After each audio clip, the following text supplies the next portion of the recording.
Hello everybody, welcome to another episode of Let's Talk About. This is me, Amin. And this is Alex. And in today's episode, we're going to talk about the X50. So the X50 was launched, I think the official pricing was released this week, in this week of recording. It's October 27th? So everybody knows, if you read Search Engine or you read the news, you know that the prices was revealed on the 27th of October. And we're going to talk about whether the X50 is too expensive or priced just right. And we're going to talk about the different variants that's available. And we're going to probably give out a recommendation on which variant you should get and whether if we hypothetically wanted to buy a mini SUV, should we buy the X50 or should we buy the competitors? Obviously, there's been a lot of discussions when the price was announced, and when the X50 was announced, a lot of people were like, "Oh man, this is such a good car. The specs and everything is super good. The price is going to be awesome. It's going to be, cheap, relatively speaking, because it's a Proton, and people expect to pay a lot less for Proton because apparently Proton is a national car." And then the price was revealed, and the community was split into two. A lot of people kind of absorb the price and say, okay, I guess that's a fair amount of money to ask for considering what's available in the market right now, considering the direct competitors of the Proton X50. And then another side of the discussion was like, no, this is too expensive. It's very expensive to pay 103,000 ringgit for the top spec of the Proton X50. So which side are you guys on? Are you on the, okay, that's a fair price side, or are you on the, damn, that's really expensive for a Proton? Put them in the comment section below and let us know. Okay, so before we go into the deeper discussion, let's talk about the variants available and the prices. So Alex, take it away. Alright, so the Proton X50 comes in 4 variants, 2 engine options and 6 colors. So just recap the price again. The standard model is priced at 79,200 ringgit, and then the executive model is priced at 84,800 ringgit, and then the premium model is priced at 93,200 ringgit, and the flagship model, I still hate that name, flagship model is priced at 103,300 ringgit. Bear in mind that this is inclusive of the SST exemption, so this means that it's going to be valid until the 31st December 2020. So we reckon that it's probably going to be 5,000 to 7,000 ringgit more next year. And for those in East Malaysia, well, you got to add another 2,000 ringgit. So this is the East Malaysian. To ship the Proton there, shipping price. Which is fair, 2,000 ringgit. Yeah. Alright, so starting with the standard, okay, let's talk about engines first. So there are 2 different engine options. Both of them are 1.5 litre 3-cylinder turbocharged engines that are jointly developed by Geely and Volvo. So the lower 3-spec variants, they get a multi-port injection engine, so that pushes 148 horsepower and 226 Newton meters of torque. And the higher option is the TGDI option. That's the direct fuel injection engine, and that pushes 175 horsepower and 255 Newton meters of torque. So if you've seen in the previous video, that car can perform pretty well. I mean, can do 0 to 100 in 7.9 seconds, according to Proton, and that beats the likes of the HRV and even the BMW X1 with the similar 1.5 litre 3-cylinder engine. So going through the specs, so from the standard to the flagship, there's like a 24,000 ringgit difference. So what's the difference between the models? So for the standard model, the base one, as you can expect, is pretty bare bones, but still okay for a family car. So you get fabric seats as expected, and you also get the standard instrument cluster in the middle. So you don't get the full LCD display. The analog cluster, analog cluster, but you still get the digital screen in the middle. So for me, I still kind of like it. And then you don't get leather wrap steering wheel, so it's like plastic based. Some of the small details fabric okay, because some people like fabric seats, some people I do don't. Actually. Yeah, I prefer fabric seats. It's cooler, especially under the sun. In hot days. Okay, leather wrap steering and then like leather wrap knobs and whatnot. Yeah, you don't get that. And then the knob, I'm not too sure because we haven't seen the car yet actually. This is based on the spec sheet. No, you've seen the car, man. We've only seen the flagship because before this, not the standard version. Okay. Because all this while, right, even the ads you see, right, they're all showing the flagship model because obviously they want to show the best. Even the media test, right, they only see the flagship model. We've never seen the lower premium, executive and standard before. And also the screen is smaller, 8-inch. It's still running on GKUI, basically from Geely, and you also get high Proton. You can get a 4G and Wi-Fi connectivity, but you don't get the Proton Link app. So you can't control cannot start a car or control aircon from your smartphone. No remote start. no remote start from the smartphone. Yes. But you still can start a car from the remote key. from the key. Oh, yes, okay. it still supports that. And also apart from that, I think the exterior wise, you don't get fog lamps, but you still get LED projection headlamps. So that's pretty good. Okay. And the wheels are smaller as well, 17-inch rims. Yeah, and I think that's pretty much it. But another thing is that in terms of safety, right? You do get like the standard safety features like ABS, ESC, TSC, hill descent control, descent, but you only get start assist. Yeah, but only get 4 airbags. For the standard. Yeah. Okay. I wonder why they put 4 airbags. They should make it 6 airbags standard So across. 4 is, so you don't get side, so you get front and then Side, sides? but no curtain. Oh, okay. So basically, you only protect the front 2 occupants, but the back, who cares? Yeah, it's not a family car, ma. It's a car for young people without family. Yeah, I guess this car is meant for those companies who want to buy these cars for company cars, for fleets. For Grab.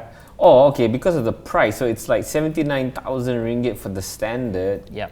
I mean, okay, we'll talk about the comparison of the vehicles that's available in the market right now, and we're going to look at mini SUVs, which what the Proton X50 is, and then we also look at what cars are available within that price range, so from 80,000 to 100,000, 110,000 ringgit. So when it comes to the standard, which is 79,000, if you plus the SST, it's going to be probably 83-ish. You're going to compare that with the likes of maybe a Honda Jazz, maybe a low-spec City or Vios. and Vios. Okay, so maybe you're going to compare it also with Malaysia's most popular and most fastest car ever, the Myvi. So if you're in the market to buy, whether I want to buy like a top-spec Myvi, which is about 52? Yeah. Okay. Yeah. Or should I get like a, an SUV? And, that is the body style of choice. Proton kind of priced this in a very competitive segment, but if you are a personal owner, like Alex says, the standard variant might not be the variant that you're looking for. Okay, so we're moving up to the executive variant, which is 84,800 ringgit before SST. And what additional stuff you get? Okay. Still fabric seats. Oh no, you actually step up. I would recommend the executive, the bare minimum car, because for the additional like 5,000 ringgit, right, you get leather seats, you get 6 airbags, you get leather wrapped steering wheel, you also get, I think, front parking sensor. Sorry, you get the front fog lamps as well, and also I think that's pretty much it. But the standard comes with sensors also, right? Only for the back sensors. Okay, the standard you get rear parking sensors, you get a reverse camera. Yeah, but no front sensors. No front sensors. Okay. So the executive, you get the front sensors. You get a full around sensor plus the rear reverse camera, infotainment system, and instrument cluster, all the same. All the same. You still do you get the dual tone dash? No, you don't get. Still all black. Okay, so for the for the price you're paying, which is 5,000 ringgit difference, right? From 79,200 to 84,800. Yep. The value that you get, which is the equipment that you get in the car, is much more than 5,000. So you're saying that if you need to get like a base model X50, the executive is the version to get. Don't bother with the standard. Yeah, and also you get more colors as well, because the standard only comes in 3 colors. You only get like white, silver, and blue. But for the executive, you get more colors. You get like the orange and also what's the other color? I can't remember. Is it the red? Grey. Orange? I think grey. Oh, okay. Yeah, you get grey as well. Okay. Yeah. Then we move on to the premium. Yep. Still using the same engine. Yep. And you get the leather seats and everything. But you get dual tone interior this time. So you get the red dash, and also get the red colors on the center armrest. You also even the door side panels, also you get a bit of dash of red, and you also ride on bigger wheels. So the premium gets 18-inch wheels. You also get front fog lamps as well. It's well kitted lah. So outside it looks pretty much similar as the flagship model. The only difference on the outside is that you don't get the black roof, you don't get the sunroof.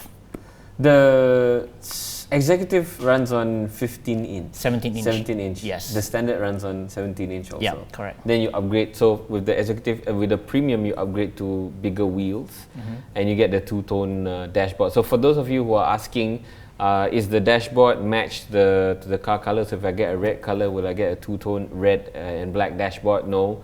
Inside it's red and black if you get the two-tone. There's no other color options than that. The premium comes with the full digital cluster? Correct. And also get a bigger screen in the middle, so it's 10.25 inch. Yep. And the GK UI now has that link thing? Yes, the Proton Link app. So you can actually start the car from your smartphone, you can check the car status, and you can even switch on the aircon from the smartphone as well. That starts from the premium lah. Yes. Not from the executive. Yeah.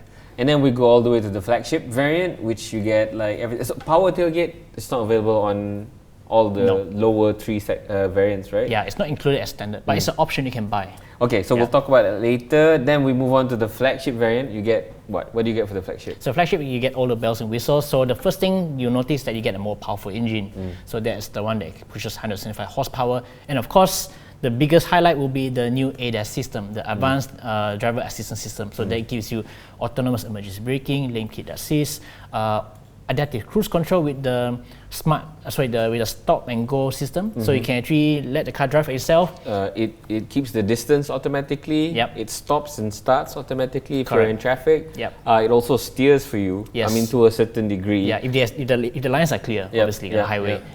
And also you get the auto park assist as well. Oh, it can park itself. Yeah. Yeah. I mean, wow. So all those features. So that's 10,000 ringgit more expensive than the premium. But you get all those toys. Yep. Okay. So then we come to the variant of choice. So if it was Alex, if it was you, which one would you get? Obviously, if money is no object, I'll go for the flagship straight away. Okay. Yeah. Well, if money is no object, I wouldn't buy a Proton lah. True also. But let's say if I have to choose, right? If let's say I'm not tied to a budget, I'll of course go for a flagship, because I would say that this is the best value for money car you can buy with all the safety features, because there's no other car with this kind of tech. The closest I think would be the Ioniq back then, but that's an older car. But even with the Ioniq, there's no auto park. They have lane keep assist. I can't remember whether they have the adaptive cruise control. Yeah. They do. Okay, so and it's a hybrid, so for me that's a good appeal. We tried the Ioniq before, and we got like 1,000 kilometers on a full tank of petrol easily. You can easily get like the hybrid is really good on that. The reason why we're mentioning the Ioniq is because one of the closest competitors of the X50 that is going to be available in the market in Malaysia soon is coming from Hyundai as well. It's going to be the Hyundai Kona, and we'll talk about that later. So when it comes to variants, yes, I agree with Alex. I think the flagship variant is unbeatable when it comes to value for money and the specs that you're getting. But of course, a lot of people still don't agree with that. They are expecting the flagship to be much cheaper. But the question is, and I'm going to put this out to you guys, our viewers and our listeners on the internet out there, what would be a fair price for a flagship Proton X50? It can't be below 100,000. I mean, I don't know. I'm trying to be fair here. Obviously, a lot of people will say a fair price is going to be 80 because I'm not going to pay 100,000 for a Proton. Not something that comes from China. But Alex tried the car. Does it feel like 100,000 ringgit? Yeah, it does, because I've sat in the X70 and I sat in the X50, and I think the interior, the build quality, I would say the overall experience, I think for me is better than the X70. Because X70 when it came out is pretty cool, but it doesn't feel as modern, doesn't feel that high tech. Everything looks quite. There's a lot of things for me, right? Okay, the X70 is great on its class for the price, but I don't feel excited about it because it looks quite boring in the middle, in the interior. But I must say that I like the brown Napa leather. Yeah, the brown leather. Yeah, the seats are good. That's very premium. But the dash, I'm not a fan of it. So, wait, okay, that reminds me. The flagship, does it come with Napa leather or is it like normal leather? Normal leather, it's not Napa leather. So in terms of that kind of premiumness, I would say the X70 seats are much better. So the flagship, right? You get like full leather, everything, dual tone dash. You get all the tech. You get a full digital dash. Yep. You get power tailgate, auto. Oh no, you don't get power tailgate. You don't get power tailgate X50 also, with the flagship. Yeah, don't have. Wow. So that's why the X70 has some advantages on its own. Okay. Yeah. Again, for me, right? Obviously, when you're buying a car, it's much of an emotional decision first, rather than a affordability and an economical decision. A lot of people majority, I'm not saying everybody, but majority will try to buy the most decked out expensive car they can get because you get all the bells and whistles. And think about it, you're going to buy a car, you're going to use for like 7 years. Think long term. 5 or 7 years. Yeah, correct. Yeah, think long term. Then, okay. The variants, we've already talked about that. Which one would we get? Obviously, we would get the flagship. But if you are on a budget, the executive is the best baseline you should get. Don't bother with the standard. It's missing out on a lot of things, and paying 5,000 more across a 5-year, 7-year loan is actually not that much. Yeah. It doesn't make a difference. So go for the higher. Stay away from the standard. I don't know why people want to buy it.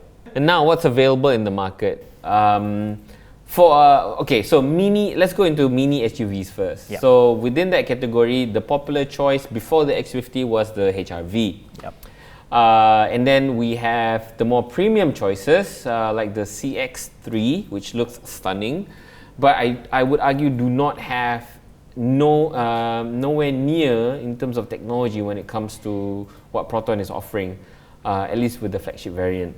And then you have the Seltos. Yeah, just coming up soon. The Kia Seltos. And then you have the Hyundai Kona. And then you have the CHR. So let's do some process of elimination here. CHR looks good, but it's terrible. I think it looks terrible. It just looks too whack. It's like it's so vulgar on the road. It's so pretentious. Yeah. Okay, take that back. I don't call. Okay, actually, it looks okay lah. If it's nicely done up with like nice tinting and nice rims and all, it looks good. But the price though. I don't fancy the handlebar. Blah. I don't fancy the door handle on the pillar. That's super not practical. HRV has the same thing as well. Yeah, I'll come to that. I don't like it. Yeah. But okay, let's eliminate the CHR. It's just too expensive, too poorly spec'd, at least in the Malaysian market. There is a turbo variant available, but it's not available in Malaysia. Yeah. So don't bother with that, unless you're a poser, sorry. And then we have the CX-3. Looks really good. It looks like it's a concept car they took from the showroom and put it into the the showroom pula. They took it from the design center, put it in the showroom and people can buy it. I think it looks good, but it's priced too expensive. For that money, you must step up to get a CX-5. How much is the CX-3? CX-3 is 130k. So CX-5 is about the same range for the low spec model. I mean, you're not getting much from it. And the car is smaller as well, the CX-3. It's sleek. I love the car. It's small. It's like I think a Myvi is bigger, but it just looks good lah. Okay, so we're gonna eliminate that. It's just 130. It's a premium. I wouldn't pay just for the looks alone. Yeah. And maybe the driving is fun, but I would argue the X50 with the Proton DNA and handling and everything is at least similarly fun to drive. Okay, so those options are we're gonna eliminate that. And then we have two more. The Hyundai, what's it called? Hyundai Kona and the Kia Seltos. Both are not yet available in the market, but we know the specs for both, right? Yep. The Kona, the highest variant, is pretty close to what you get with the X50 flagship. Yep. And the Seltos, okay, kind of, I don't know. In terms of the specs, I think it's nowhere close. Yep. It's running a 1.6 NE. Normally non-turbo engine. So okay, so Kia usually provides really good value for money when it comes to cars. I drive a Kia. But the thing is, I wouldn't touch them now because it's up in the air in terms of the dealership. Naza just gave away the dealership when we don't know who's going to take it up. You might have problems with customer service and all that. And I don't think they're focusing on launching a car anytime soon. So that's the Seltos is out. And then the Kona is not yet available. But looking at the pricing structure of Hyundai cars in Malaysia, and apparently it's going to replace the Tucson, right? Yeah, but that's a smaller car. So the Tucson is how much? Tucson I think starts around 120,000 for the base model. So if it's true that the Kona is going to replace the Tucson, then it's safe to assume that the Kona is going to be priced pretty close to what the Tucson is. So that takes you out of the 110 range. It's 120. Yeah, apparently the starting price is said to be starting from 115,000. Yeah. And that's for a 2-liter 4-cylinder engine. And of course, the closest to the X50 is the 1.6-liter turbo. So that's really that's a higher variant. That's high variant. That really kicks a punch, but and also gets all the safety features as well, like autonomous emergency braking, lane keep assist. But I reckon that's going to be priced 130k or more. Yeah. So, in terms of the price range, mini SUV, that's out of the question as well. So you're left with the only one true competitor, which is the HR-V. Yeah. And to be honest, okay, it's a Honda. It's proven. I mean, I know I don't like Hondas because they are overpriced. Hondas are ridiculous. And specs wise, okay, I don't know whether the HR-V has the Honda sensing thing. I don't think they do. The newer ones. Hang on, let me just do a quick check. Nope, no Honda sensing. Okay. So even the highest spec Honda HR-V does not get the autonomous driving, the auto parking, the digital dashboard, the 10-inch infotainment system. You don't get a lot, but still you're paying more. So the top spec HR-V, it costs about 125,000 for the RS. This hybrid version costs about 120,000. Yeah. And the base model is 108. It's really more expensive than flagship. So even the base model is more expensive than the executive, which is 80-ish. Flagship. Even the base model is already more expensive than the flagship. Now I'm saying, like, even if you get the cheaper Proton, it's better than the cheaper HR-V. Yeah, only executive though. Yes, and it's more powerful. Even the standard one is more powerful. Yeah, I reckon it's more powerful. Yeah, so why would you buy a HR-V? A lot of people would argue that, it has the H badge, the resale value is better, blah blah blah blah blah blah. I don't know if you want to calculate that, sure. But in the second-hand car market, there's a flood of second-hand cars. Resale value kind of like doesn't hold up anymore, I would think. If you think I'm wrong, or if you would like to argue otherwise, please put your statement and argument in the comment section. I would like to hear from you guys. But typically, okay, I'm a bad car buyer lah. All my cars suck at retail value. I have a Peugeot. When I bought it immediately out of the showroom, like the car plummeted like half of its value. Okay, I'm not exaggerating, but it's terrible. Then I went to Kia. Okay lah, the resale value is okay. The Cerato is kind of nice. I'm driving a Carnival now, and they don't sell it. They don't sell the variant that I have anymore, the 8-seater. So that kind of like holding value very good. But what I'm trying to say is that it's kind of like a roll of the dice also when it comes to resale value. But again, for me, resale value, right? It doesn't matter if you're a type of buyer who want to buy the car until it dies. You know, I think it only matters if you plan to change car every 5 years. So you set your minds up like, okay, I'm going to change my car every 5 years. This X amount I'm going to pay every single month. So you have a 5-year loan and you can retain the value. Okay, yeah, maybe that's something that is important to you. But I believe most buyers will drive the car more than 7 years. Yeah. So consideration-wise, I think for me, don't take this as advice, but at least my opinion is I look at resale value as like maybe number 4 of my priority list. Number 1 is what do I get in terms of the money I'm paying. So when it comes to HR-V, I think throw it out the window, don't bother. Yes, so for those of you who are in the Proton is expensive camp, might as well just buy a Honda, better resale value, better reliability, whatever. Look, those things are up for contention. I would argue that the X70 and also probably the X50 has pretty much the same reliability as a Honda. And that's not to say that Hondas don't break down, they do. So, that's again a roll of the dice. If you get like a lemon Honda, you're gonna be stuck with the terrible Honda. And the only thing I would think that Honda is better is after sales service. And from my experience, my sister drives a Persona, and I help her with servicing and all that. Proton really needs to improve in their after sales, and if they can do that, I think they have a really strong brand now. They have a good range. The SUV market, the X50 is untouchable. But going back to the Honda HR-V, even if you think that that's a better buy for you, I would say it's okay. For me, I kind of like the car compared to the other vehicles because it's spacious. Yeah, I would say it's bigger lah. Yeah, it's definitely bigger. The boot's definitely bigger than X50, and I love the magic seats. That's something that Honda does well. Yeah, but I don't know.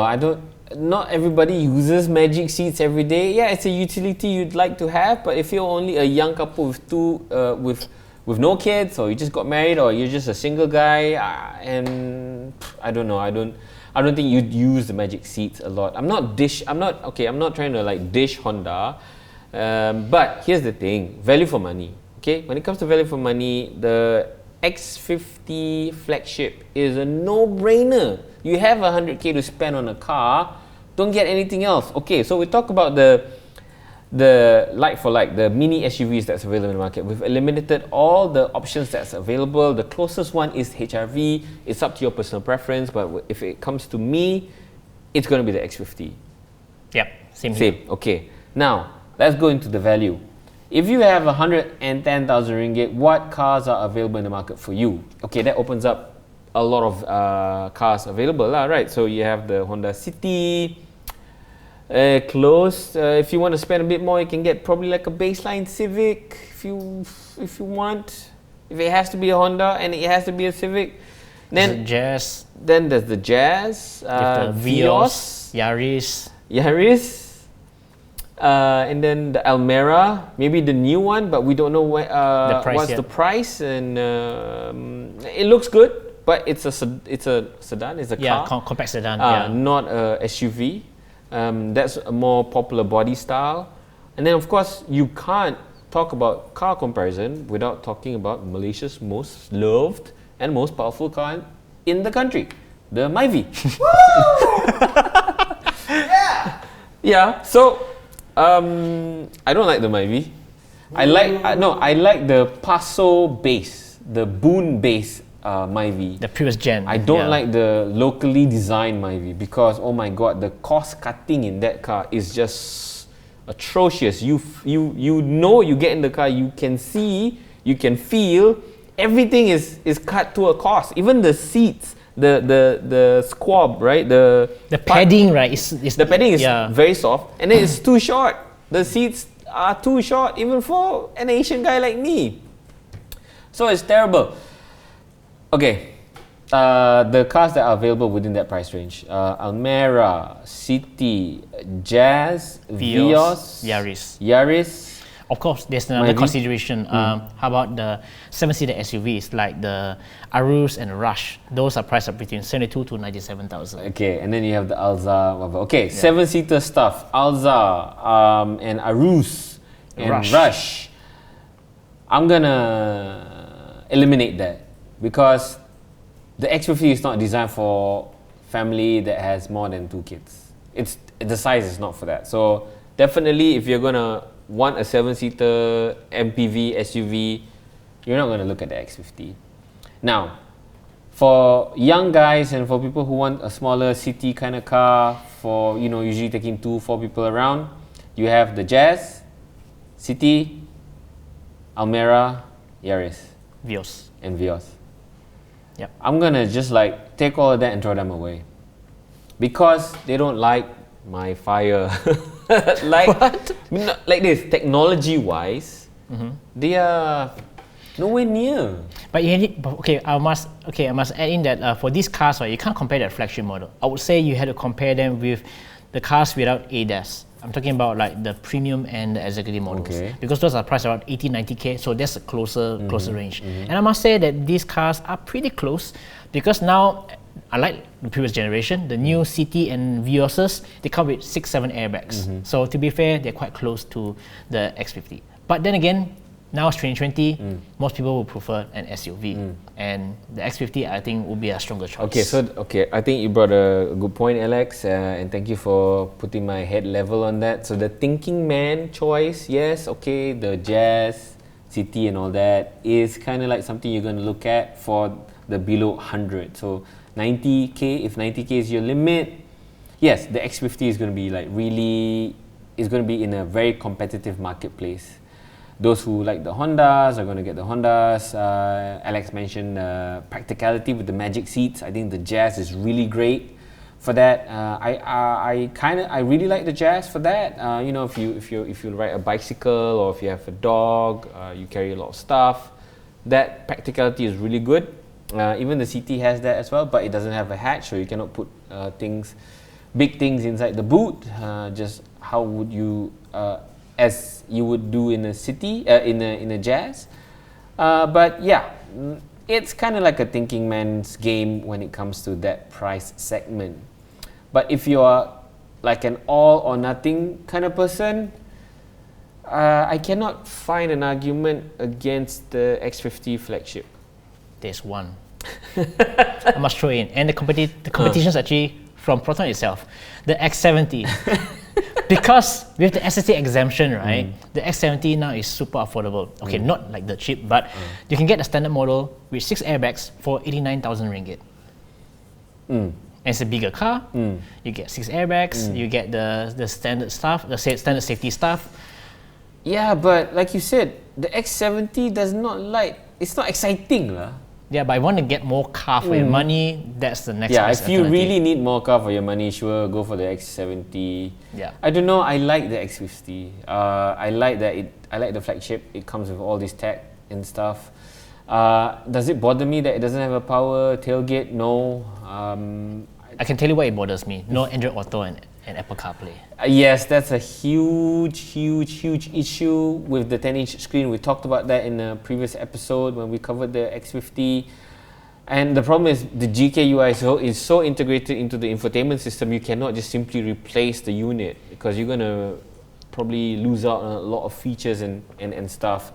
So that's not something I'm willing to sacrifice. Yes, it is a minor annoyance. It's a niggle for me. I might have to put a handphone holder instead of using the 10-inch display, which is sad because without Android Auto and Apple CarPlay, you can't use Waze, you can't use Google Maps. There is an alternative.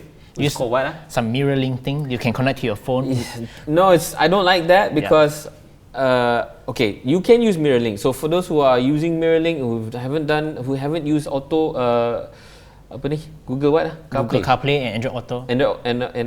Apple CarPlay, Apple CarPlay and Android Auto. Yep, whatever that is. Okay, so those dedicated modes are good because if I want to read messages at a traffic light, not while driving, at a traffic light when the car is stopped, it doesn't appear on the big screen. And I can have sort of like a dual display thing going on. I can have my messages displayed there and my maps still display on the infotainment system. With the what's it called? The mirror link. The mirror link, you can't do that. Everything that you put on that you look on your phone will be shown on the infotainment system. Some people might like it because you can play YouTube videos for the kids to watch or whatever. But I'm telling you that's not practical. I don't have TV systems in my car. I don't think you should do that. I'm a traditional old guy. You should look outside the window and enjoy the view. Just have a break from looking at screens when you are driving in the car for a long time. Okay, so is there anything that we missed? I feel like we covered pretty much everything. Since you talk a lot about what? Sorry. Okay, since you talk a lot about tailgate, power tailgate, right? Yes. So Proton's actually offering it as an option. Expensive. So you can get a tailgate for 3,300 ringgit, and that comes with some other accessories like scarf plates and mats and all that. Okay, so 3,300. It's an additional option if you really need it, and it's available across all variants, right? Yeah. So if you want your standard to have tailgate, also can pay 3,500. 3,003 or 3,005. There's two packages. The 3,005 comes with the smart tag reader. With smart tag reader. But then again, what's the point? Because we're going RFID. Don't bother. Yeah. So go to a reputable accessory shop and get that installed. A lot of accessory shop does power tailgate conversions.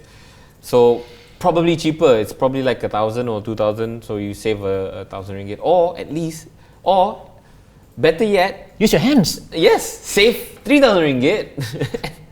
Don't bother with the power tailgate. It's a small car. Yeah, it's like 300 something liters. Yeah, it's not like the boot is so big. Unless you're like super short, okay, and you can't reach the thing. Sure, get the power tailgate. Or just tie a string or something to pull it down. Whatever makes you happy. Okay, so I think we pretty much covered everything. So when we started the show, we wanted to answer this question: is the X50 too expensive or overly priced? I think the conclusion here is no, it's not. Cars in Malaysia are overly priced anyway because of the stupid tax rule and everything. And I think even at 110,000 ringgit with the SSD tax, The X50 is unbeatable when it comes to price, performance, specifications, and looks. So if it was me, yeah, I'm gonna go get the X50 flagship. Same Anything here. else you want to add? Same as you. Right, okay, so cars are a very touchy-feely subject for a lot of people, so I'm expecting a lot of comments, suggestions, feedback in the comment section. If you're watching this on video, if you're watching this on, if you're listening to this on podcast, we are available on podcast. I just want to remind everybody, we are available as a podcast. This is like an excellent show to listen to while you're driving. Don't listen to radio, trash music there. Listen to podcasts. Podcast is good. Listen to our podcast. Look for Search Each Out. Let's talk about on all of your favorite podcast platforms. We are available there. Give us a 5-star rating if you are listening to us on podcast, because that helps us a lot to get more listeners to come and listen to our show. If you're watching us on YouTube, give us a thumbs up if you like the show, if you find it informative. If you don't agree with us, if you have your comments, suggestions, feedback, put them in the comment section. We love to hear from you guys, because that helps us come up with better shows, come up with better topics. If there's anything you want us to cover on Let's Talk About, put them in the comment section. We're more than happy to hear them from you. If you haven't already, please subscribe to the channel if you find the content useful. And yeah, that's pretty much it. This is Amin. This is Alex. And thanks for watching, guys. Catch you guys later. Bye. Bye.